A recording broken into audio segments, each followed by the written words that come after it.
ಎಲ್ಲರೂ ನಮಸ್ಕಾರ ಸ್ನೇಹಿತರೆ.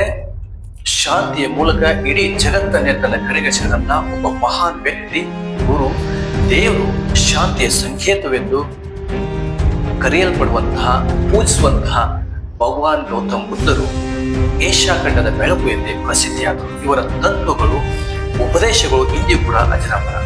ಗೌತಮ್ ಬುದ್ಧರು ಒಬ್ಬ ಮಹಾರಾಜರ ಮಗನಾಗಿ ಇಡೀ ಸಾಮ್ರಾಜ್ಯ, ಅರಮನೆ, ಪತ್ನಿ ಎಲ್ಲ ಸುಖ ಭೋಗಗಳನ್ನ ತ್ಯಾಗ ಮಾಡಿ ಅವರು ಒಂದೊಂದು ದಿನ ಸನ್ಯಾಸಿ ಆಗ್ತಾರೆ. ಕಾರಣ, ಇವರು ಅರಮನೆಯಲ್ಲಿದ್ದಾಗ ಒಂದು ದಿನ ವಾಯು ವಿಹಾರಕ್ಕೆ ಹೊರ ಹೋದಾಗ ಅಲ್ಲಿ 4 ದೃಶ್ಯಗಳು ಇವರಿಗೆ ಕಾಣ್ತವೆ. ಅವು ವಯಸ್ಸಾದಂತ ವೃದ್ಧ, ರೋಗಿ, ಮೃತದೇಹ, ಮತ್ತೊಂದು ಸನ್ಯಾಸಿ. ಈ 4 ದೃಶ್ಯಗಳು ಗೌತಮ್ ಬುದ್ಧರ ಮನಸ್ಸಿನ ಮೇಲೆ ಅಗಾಧವಾದಂತಹ ಪರಿಣಾಮ ಬೀರ್ತವೆ.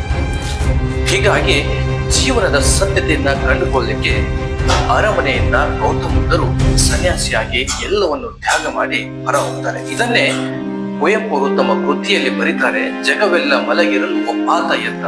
ಅಂದ್ರೆ ಜಗತ್ತು ಅಜ್ಞಾನ ಅಂಧಕಾರದಲ್ಲಿ ಮುಳುಗಿರುವಾಗ ಜೀವನದ ಸತ್ಯತೆಯನ್ನ ಕಂಡುಕೊಳ್ಳಲಿಕ್ಕೆ, ಜ್ಞಾನವನ್ನ ಸಂಪಾದಿಸಲಿಕ್ಕೆ ಗೌತಮ್ ಬುದ್ಧರು ಅರಮನೆಯಿಂದ ಹೊರ ಹೋಗುತ್ತಾರೆ.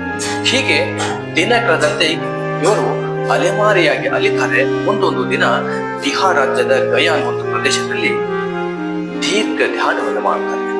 ಸ್ನೇಹಿತರೆ, ಈ ಒಂದು ವಿಡಿಯೋದಲ್ಲಿ ಗೌತಮ್ ಬುದ್ಧರಿಗೆ ಜ್ಞಾನೋದಯವಾದಂತಹ ಸ್ಥಳ ಗಯಾ, ಈ ಒಂದು ಪ್ರದೇಶದ ಬಗ್ಗೆ ಒಂದಿಷ್ಟು ಮಾಹಿತಿಯನ್ನ ನಿಮ್ಮ ಜೊತೆಗೆ ಹಂಚಿಕೊಳ್ತಾ ಇದ್ದೇನೆ. ಬನ್ನಿ ಸ್ನೇಹಿತರೆ, ಈ ಗಯಾ ಅನ್ನುವಂತಹ ಸ್ಥಳದಲ್ಲಿ ಬುದ್ಧರು ದೀರ್ಘ ಧ್ಯಾನವನ್ನ ಮಾಡಿದ್ರಿಂದ ಇಲ್ಲಿ ಬುದ್ಧರಿಗೆ ಜ್ಞಾನೋದಯವಾಯಿತು, ಜ್ಞಾನ ಪ್ರಾಪ್ತಿಯಾಯಿತು ಎಂದು ಹೇಳಲಾಗುತ್ತದೆ. ಹಾಗಾಗಿ ಈ ಸ್ಥಳವನ್ನ ಬೋಧಗಯಾವೆಂದೂ ಕರೆಯಲಾಗುತ್ತದೆ.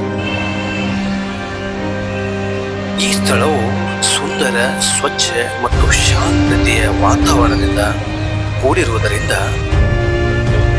ಇಲ್ಲಿ ನೋಡಲು ಬಂದಂತಹ ಜನರ ಮನಸ್ಸಿಗೆ ಶಾಂತಿ, ನೆಮ್ಮದಿ, ಸಂತೋಷದ ಭಾವನೆ ಉಂಟು ಮಾಡುತ್ತದೆ. ಈ ಸುಂದರವಾದಂತಹ ಐತಿಹಾಸಿಕ ಸ್ಥಳವನ್ನ ನೋಡಲು ನಮ್ಮ ಭಾರತ ದೇಶ ಅಷ್ಟೇ ಅಲ್ಲದೆ Nepal, Bhutan, China, Thailand, Japan ಹೀಗೆ ಜಗತ್ತಿನಾದ್ಯಂತ ಹಲವು ದೇಶಗಳಿಂದ ವೀಕ್ಷಣೆಯನ್ನ ಮಾಡಲು ಈ ಸ್ಥಳಕ್ಕೆ ಭೇಟಿ ಕೊಡುತ್ತಾರೆ.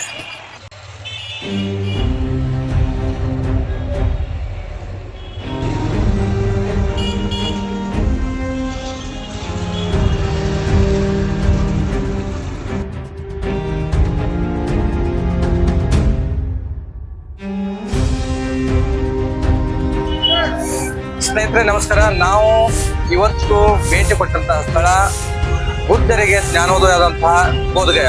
ಅಂದ್ರೆ ಬಿಹಾರ್ ರಾಜ್ಯದ ಪಟ್ನಾದಿಂದ ಸುಮಾರು 100 ಕಿಲೋಮೀಟರ್ ದೂರದಲ್ಲಿರುವಂತಹ ಬೋಧಗಯ. ಈ ಬೋಧಗಯದಲ್ಲಿ ಗೌತಮ್ ಬುದ್ಧರಿಗೆ ಜ್ಞಾನೋದಯವಾದಂತಹ ಸ್ಥಳ ಅಂತ ನಾವು ಹೇಳ್ಬೋದು. ಸ್ನೇಹಿತರೆ, ಇದು ಕಾಣಿಸ್ತದೆ, ಇದು ಅಶೋಕನ ಸಾಮ್ರಾಜ್ಯದಲ್ಲಿ ನಿರ್ಮಾಣವಾದಂತಹ ಒಂದು ದೇವಾಲಯ. ನೋಡಿ, ಈ ವಿಡಿಯೋದಲ್ಲಿ ನಿಮ್ಗೆ ಕಾಣಿಸ್ತದೆ. ಸ್ನೇಹಿತರೆ, ಇದು ಮಹಾಬೋಧಿ ಟೆಂಪಲಿನ ಮುಖ್ಯ ದ್ವಾರ. ಈ ಮುಖ್ಯ ದ್ವಾರದ ಮೂಲಕ ನಾವು ಪ್ರವೇಶ ಮಾಡಬಹುದು. ಅದಕ್ಕಿಂತ ಪೂರ್ವದಲ್ಲಿ ನಮ್ಮ ಬಳಿ ಇರುವಂತಹ ಎಲೆಕ್ಟ್ರಾನಿಕ್ ಉಪಕರಣಗಳನ್ನ, ಮೊಬೈಲ್ ಇತ್ಯಾದಿ ಸಾಮಾನುಗಳನ್ನ ಪಕ್ಕದಲ್ಲಿರುವಂತಹ ಕೌಂಟರ್ಗಳಲ್ಲಿ ಜಮಾ ಮಾಡಿ ಅದಾದ ನಂತರ ನಾವು ಪ್ರವೇಶ ಮಾಡಬಹುದು.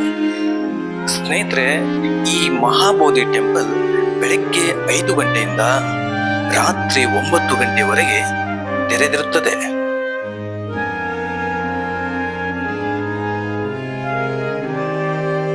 ಸರಿಸುಮಾರು 2300 ವರ್ಷಗಳ ಇತಿಹಾಸವನ್ನ ಹೊಂದಿರುವಂತಹ ಈ ದೇವಾಲಯ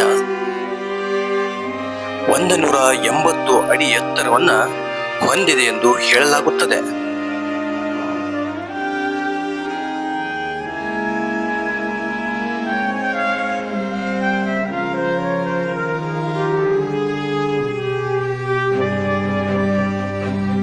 ಈ ದೇವಾಲಯದ ಒಳಗಡೆ ಬುದ್ಧರ ಜ್ಞಾನದ ಆಸನದಲ್ಲಿ ಕುಳಿತಿರುವಂತಹ, ಅಂದರೆ ವಜ್ರಾಸನದಲ್ಲಿ ಕುಳಿತಿರುವಂತಹ ಪ್ರತಿಮೆಯನ್ನ, ಬುದ್ಧರ ಪ್ರತಿಮೆಯನ್ನ ನಾವು ನೋಡಬಹುದು.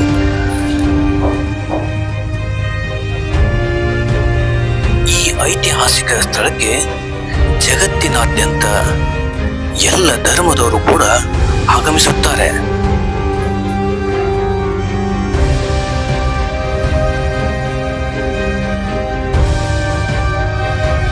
ಈ ಸ್ಥಳವು ಅತ್ಯಂತ ಶಾಂತತೆಯಿಂದ ಕೂಡಿರುವುದರಿಂದ ನೋಡಲು ಬಂದಂತ ಜನರು ಬುದ್ಧರ ದರ್ಶನವನ್ನ ಪಡೆದ ನಂತರ ದೇವಾಲಯದ ಪಕ್ಕದಲ್ಲಿ ಕುಳಿತುಕೊಂಡು ಧ್ಯಾನವನ್ನ ಮಾಡುತ್ತಾರೆ. ಆಸೆ ಮನುಷ್ಯನ ದುಃಖಕ್ಕೆ ಕಾರಣ ಎಂಬ ತತ್ವವನ್ನ ಹೇಳಿಕೊಟ್ಟಂತ ಬುದ್ಧರು ಈ ಸ್ಥಳದಲ್ಲಿ ಸುಮಾರು 49 ದಿನಗಳವರೆಗೆ ಸುದೀರ್ಘ ಧ್ಯಾನವನ್ನ ಮಾಡಿದ್ರು ಎಂದು ಹೇಳಲಾಗುತ್ತದೆ. ಒಬ್ಬ ಮಹಾರಾಜರ ಮಗನಾಗಿ ಇಡೀ ಸಾಮ್ರಾಜ್ಯ, ಅರಮನೆ, ಎಲ್ಲ ಸುಖ ಭೋಗಗಳನ್ನ ತ್ಯಾಗ ಮಾಡಿ ಜೀವನದ ಸತ್ಯತೆಯನ್ನ ಕಂಡುಕೊಳ್ಳಲು ಬಂದಂತ ಗೌತಮ ಬುದ್ಧರು ಈ ಬೋಧಿ ವೃಕ್ಷದ ಕೆಳಗೆ ದೀರ್ಘ ಧ್ಯಾನವನ್ನ ಮಾಡಿದರು ಎಂದು ಹೇಳಲಾಗುತ್ತದೆ. ಸುಮಾರು 49 ದಿನಗಳವರೆಗೆ ಸುದೀರ್ಘ ಧ್ಯಾನವನ್ನ ಮಾಡಿದಾಗ ಗೌತಮ ಬುದ್ಧರಿಗೆ ಈ ಬೋಧಿ ವೃಕ್ಷದ ಕೆಳಗೆ ಜ್ಞಾನ ಪ್ರಾಪ್ತಿಯಾಗುತ್ತದೆ, ಜ್ಞಾನೋದಯವಾಗುತ್ತದೆ ಎಂದು ಹೇಳಲಾಗುತ್ತದೆ. ಹಾಗಾಗಿ ಈ ಸ್ಥಳವನ್ನ ಮಹಾಬೋಧಿ ಎಂದು ಕರೆಯಲಾಗುತ್ತದೆ. ಮಹಾಬೋಧಿ ಎಂದರೆ ದ ಗ್ರೇಟ್ ನಾಲೆಜ್ ಎಂಬ ಅರ್ಥವನ್ನ ಕೊಡುತ್ತದೆ. ಸ್ನೇಹಿತರೆ, ಸಾಯಂಕಾಲದ ವೇಳೆಯಲ್ಲಿ ನಾವು ಈ ದೇವಾಲಯವನ್ನ ವೀಕ್ಷಣೆ ಮಾಡಿದಾಗ ಬಣ್ಣ ಬಣ್ಣದ ಲೈಟುಗಳ ಅಲಂಕಾರದಿಂದ ಕೂಡಿದ ದೃಶ್ಯವನ್ನ ನಾವು ನೋಡಬಹುದು.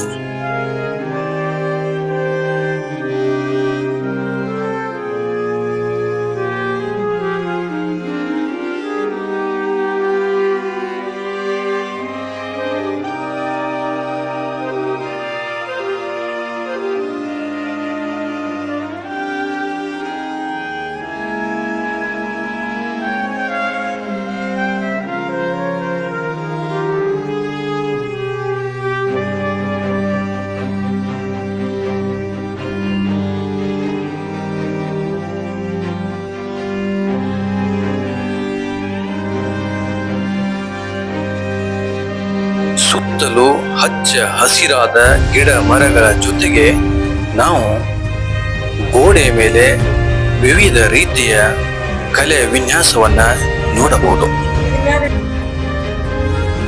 ಸ್ನೇಹಿತರೆ, ಬೋಧಗಯಾದ ಮೇನ್ ಟೆಂಪಲ್ ಅಂದ್ರೆ ಮುಖ್ಯ ದೇವಸ್ಥಾನ ಇದಾಗಿದ್ದು, ಇದನ್ನ ಹೊರತುಪಡಿಸಿ ಇಲ್ಲಿಂದ ಸರಿಸುಮಾರು 2-3 ಕಿಲೋಮೀಟರ್ ಒಳಗಡೆ ಇನ್ನೂ ಹಲವು ಬುದ್ಧನ ಪ್ರತಿಮೆ ಅಥವಾ ದೇವಾಲಯಗಳನ್ನ ನಾವು ಕಾಣಬಹುದು.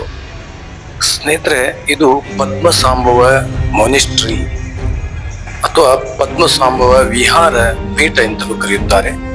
ಈ ಒಂದು ಪದ್ಮಸಾಂಬವ ಪೀಠದಲ್ಲಿ ಬುದ್ಧನ ಪ್ರತಿಮೆಯನ್ನ ಕೂಡ ನಾವು ನೋಡಬಹುದು. ಈ ಪದ್ಮಸಾಂಬವ ಪೀಠ ಮೇನ್ ಟೆಂಪಲ್ ಇಂದ ಸುಮಾರು 1-1.5 ಕಿಲೋಮೀಟರ್ ದೂರದಲ್ಲಿ ಕಂಡು ಬರುತ್ತದೆ.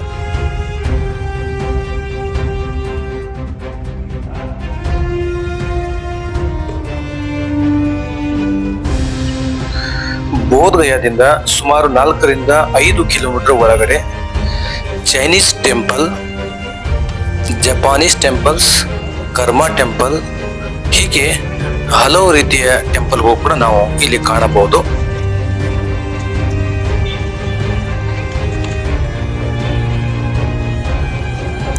ಸ್ಲೀಪಿಂಗ್ ಬುದ್ಧ ಸ್ಟ್ಯಾಚ್ಯೂ ಎಂದು ಕರೆಯಲ್ಪಡುವಂತಹ ಈ ಬುದ್ಧರ ಪ್ರತಿಮೆಯನ್ನ ಇಂಟರ್ನ್ಯಾಷನಲ್ ವೆಲ್ಫೇರ್ ಮಿಷನ್ ವತಿಯಿಂದ ನಿರ್ಮಿಸಲಾಗಿದೆ. ಈ ಬುದ್ಧರ ಪ್ರತಿಮೆಯನ್ನ 2019ರಲ್ಲಿ ನಿರ್ಮಾಣ ಮಾಡಲು ಪ್ರಾರಂಭಿಸಿದ್ದು 2023ರಲ್ಲಿ ಮುಕ್ತಾಯಗೊಳಿಸಲಾಗಿದೆ. ಇದು ಮೇನ್ ಟೆಂಪಲ್ ನಿಂದ ಸುಮಾರು 4 ಕಿಲೋಮೀಟರ್ ದೂರದಲ್ಲಿ ಕಂಡುಬರುತ್ತದೆ.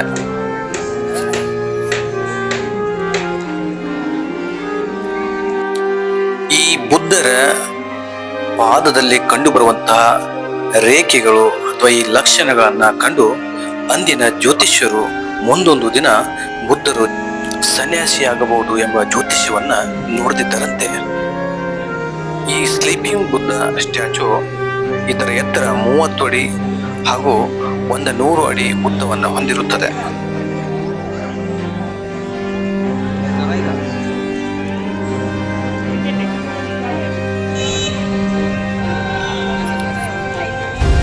ಸ್ನೇಹಿತರೆ, ಇದು ವಾಟ್ ಥಾಯಿ ಟೆಂಪಲ್ ಅಂತ ಹೇಳಿ ಕರೆಯುತ್ತೇವೆ. ಇದು ಮೇನ್ ಟೆಂಪಲ್ ನಿಂದ ಸುಮಾರು 500 ಮೀಟರ್ ಒಳಗಡೆ ಕಂಡುಬರುವಂತಹ ವಾಟ್ ಥಾಯಿ ಟೆಂಪಲ್. ಇಲ್ಲಿಯೂ ಕೂಡ ಬುದ್ಧರ ಒಂದು ಪ್ರತಿಮೆಯನ್ನು ಕೂಡ ನಾವು ವಿಶೇಷ ರೀತಿಯಲ್ಲಿ ನೋಡಬಹುದು.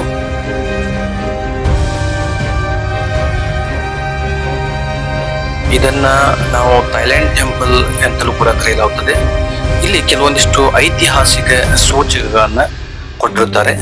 ಇಲ್ಲಿ ಬುದ್ಧರ ಒಂದು ವಿಶೇಷ ಆಸನದಲ್ಲಿ ಕುಳಿತಿರುವಂತಹ ಒಂದು ಪ್ರತಿಮೆ ನಾವು ನೋಡಬಹುದು.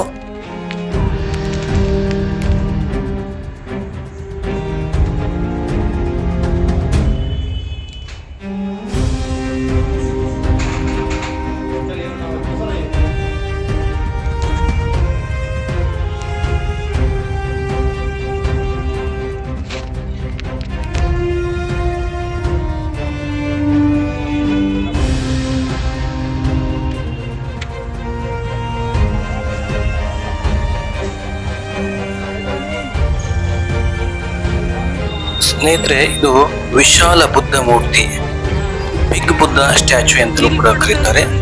ಇದನ್ನ 1989ರಲ್ಲಿ ಸರಿಸುಮಾರು 80 ಅಡಿ ಎತ್ತರದಲ್ಲಿ ನಿರ್ಮಿಸಿರುವಂತಹ ಒಂದು ಸುಂದರವಾದಂತಹ ಬುದ್ಧರು ಧ್ಯಾನದಲ್ಲಿ ಕೂತಿರುವಂತಹ, ಧ್ಯಾನದ ಆಸನದಲ್ಲಿ ಕೂತಿರುವಂತಹ ಒಂದು ಪ್ರತಿಮೆ. ಇದನ್ನ ನಾವು ನೋಡಲು ಮೇನ್ ಟೆಂಪಲ್ ನಿಂದ ಸುಮಾರು 2 ಕಿಲೋಮೀಟರ್ ದೂರವನ್ನ ನಾವು ಕ್ರಮಿಸಬೇಕಾಗುತ್ತದೆ.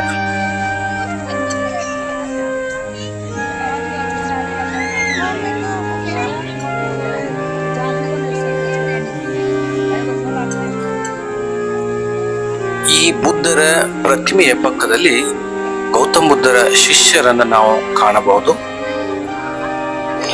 ಓಕೆ ಸ್ನೇಹಿತರೆ, ಇವತ್ತಿನ ಈ ಒಂದು ವಿಡಿಯೋದಲ್ಲಿ ಬುದ್ಧರಿಗೆ ಜ್ಞಾನೋದಯದಂತಹ ಸ್ಥಳ ಹಾಗೂ ಬೋಧಗಯಾದಲ್ಲಿ ಕಂಡುಬರುವಂತಹ ವಿಶೇಷವಾದಂತಹ ಬುದ್ಧ ಪ್ರತಿಮೆಗಳನ್ನ ತೋರಿಸಿದ್ದೇವೆ.